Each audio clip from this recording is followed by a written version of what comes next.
I think the reason that yoga's become so popular is that people are longing for that. They want to quiet down, or they want to strengthen internally and externally, or, you know, they're looking for more presence in their lives with their loved ones.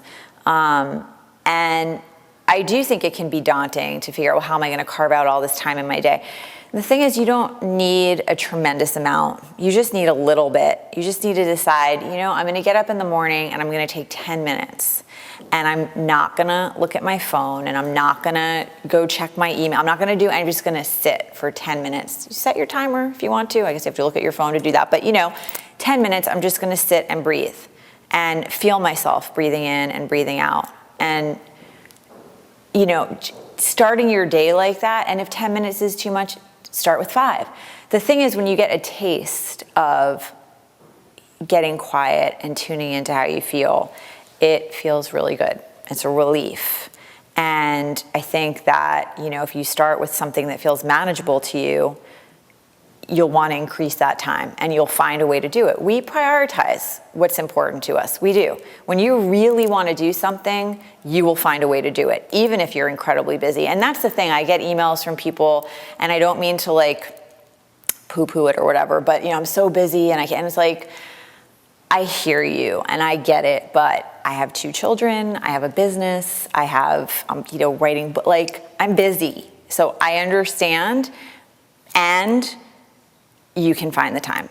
5 minutes. 5 minutes, you know, you can find 5 minutes. Also, I think there's a little bit of a misconception like, oh, if I'm gonna meditate, it needs to be in a white room where everything's quiet. You know, you can meditate if you have to while you're driving in your car.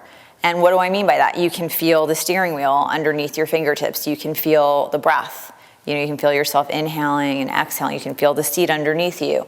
You know, you can be watching like what's happening around you, which a lot of people don't. They're so distracted, they're texting while they're driving, you know, taking their own lives and other people's lives into their hands and thinking, oh, I'm a good enough driver, I can do it. Everyone thinks that, you know, and it's not true. So meditating while you're in the backseat of a taxi on your way to an important meeting, or, you know, before you sit down to watch Game of Thrones, whatever it is you're gonna do, you take 5 minutes and breathe. And meditating is just that, right? It's just, all it is, meditation, and I've been doing it for many, many years, is just becoming aware of your breath and becoming aware of sensation. And you're gonna observe, maybe your brain, your mind is gonna go crazy, it's gonna rebel because it doesn't like to quiet down at all.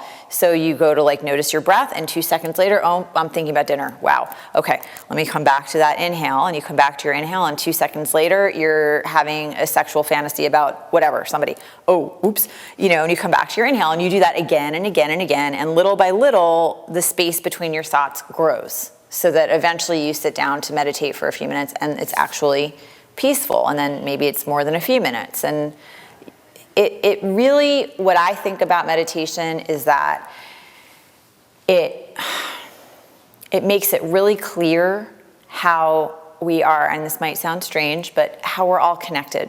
It is such a, when you drop the story and you drop the ideas and you drop the roles that you play for a little while, and you drop your to-do lists and your goals and your vision board, you just drop everything for a few minutes and breathe.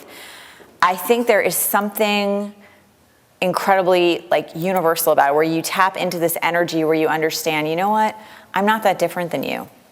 You know, whatever our differences might be, we have different experiences, different histories, different tendencies, but underneath that, like, it's pretty similar. We're all like that. You know, that applies to everybody. And I feel like there's something about meditation that kind of like makes that really clear.